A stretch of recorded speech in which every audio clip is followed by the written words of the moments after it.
Okay, so continuing on to example 4, we are going to find the vertex. So in this entire section, we've been writing quadratic functions in a different form, in vertex form. So to review, we've been writing them in vertex form by completing the square. So let me write the vertex form for the equation. It's f of x equals a x minus h squared plus k. So again, we've been completing the square on equations, quadratic functions, and writing them in this form, vertex form. So now when we want to find the vertex, how do we find the vertex? Well, if we write the equation in the other form, vertex form, then we're going to just look at these values right here, h and k. The h and the k together are going to make the coordinates for our vertex, okay? So let me just kind of go over quickly what that is. If we graph these quadratic functions, the graph is what we call a parabola.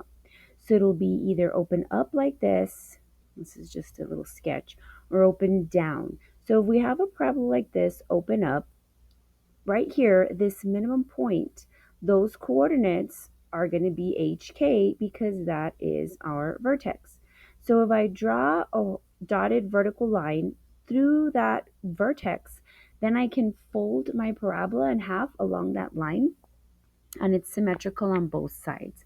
Same for a parabola that's open down. The maximum point is called the vertex right there, and that's what we're trying to find, the coordinates for that point, and that's going to be HK, so that we could graph. And then again, I could draw a vertical line through that vertex, and I should be able to fold my parabola along that line, and it's symmetrical.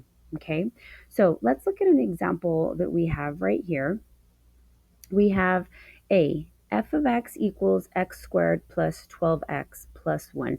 So we're going to do just like we were doing previously in this entire section, and we're going to complete the square so that we can write this in vertex form, and then we'll easily see our vertex. So I'm just taking the x squared plus 12x, and I'm moving the plus 1 outside of that. So remember, we have to take half of this middle term, which is 12. So half of 12 is 6, and then we square it. 6 squared is 36. So that's the number that we know we need to write right here in parentheses. So if I add a 36 right here, to compensate, then I have to subtract a 36 on the outside. So then x squared plus 12x plus 36, that trinomial there now factors. Okay, so x and x.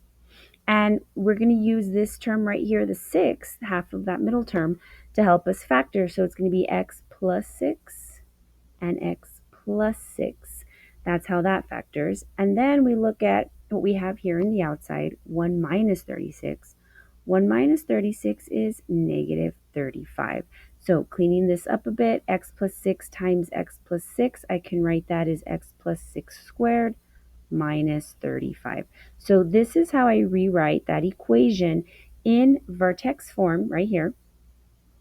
And so again, now if we were to graph this, something like this, it's just a sketch. We're looking for the coordinates of this point right here. Again, the vertex. So once we have it in this form, we look at this number here and this number right here. So if you notice from the formula over here, it's x minus h. So we're actually going to take the opposite of what this number is with x. So I have x plus 6. So that actually means that the coordinate of my h there is going to be a negative 6. And then we actually do take the actual value of that k. It's a minus 35, so it's a minus 35. So the negative 6, negative 35 are the coordinates of that vertex right there if I were to graph that. Okay, so that's how we're using completing the square, the previous examples that we've done, to help us find the vertex, which is a very important part of our graph for that parabola. Now, I am going to show you another way to do this. If we didn't want to complete the square, if we wanted to leave that equation, so I'm going to show you the other form that you saw in the beginning, ax squared plus bx plus c. Okay, so the a term is going to be whatever number is in front of x squared. The b is whatever's in front of x, and c is our constant.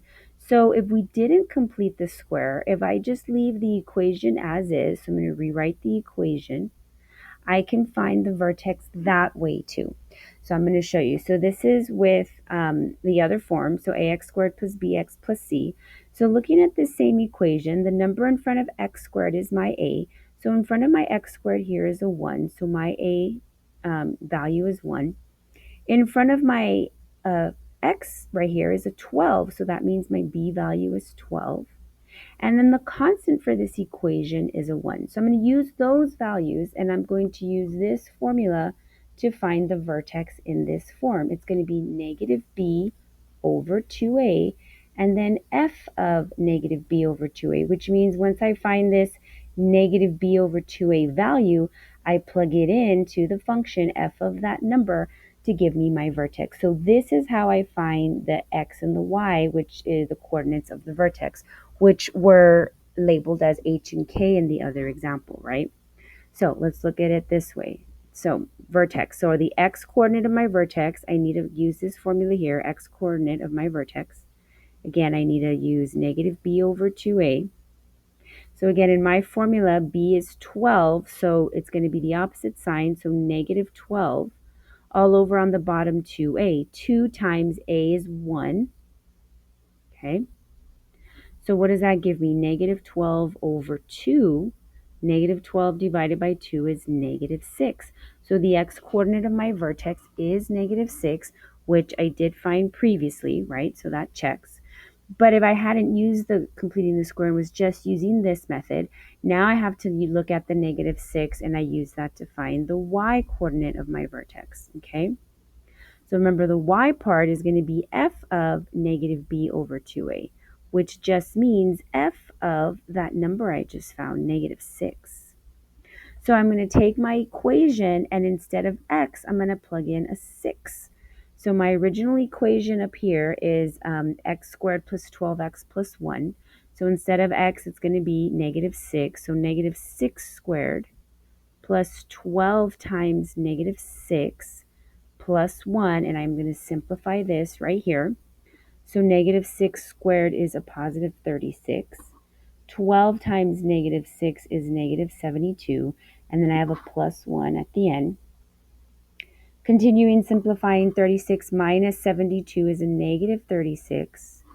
Plus 1 gives me a negative 35. So simplifying that gives me a negative 35, and that's the y-coordinate of my vertex. So putting these values together gives me my vertex, the negative 6, the negative 35, which again is what I had found using the other method.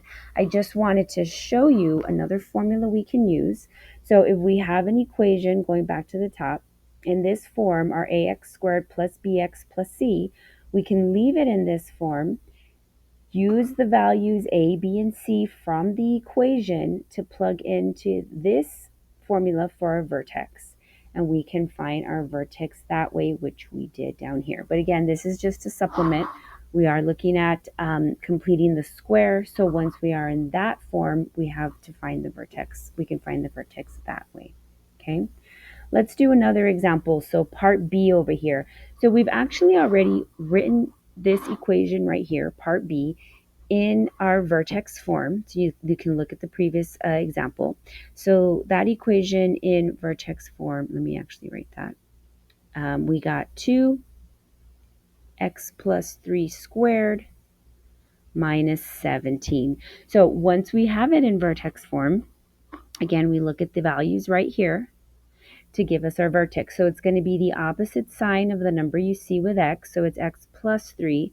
So our h coordinate is negative 3, h value. And then the minus 17 out here. So our k value is minus 17. So h and k, negative 3, negative 17. And that gives us the vertex for the second parabola, the second quadratic function.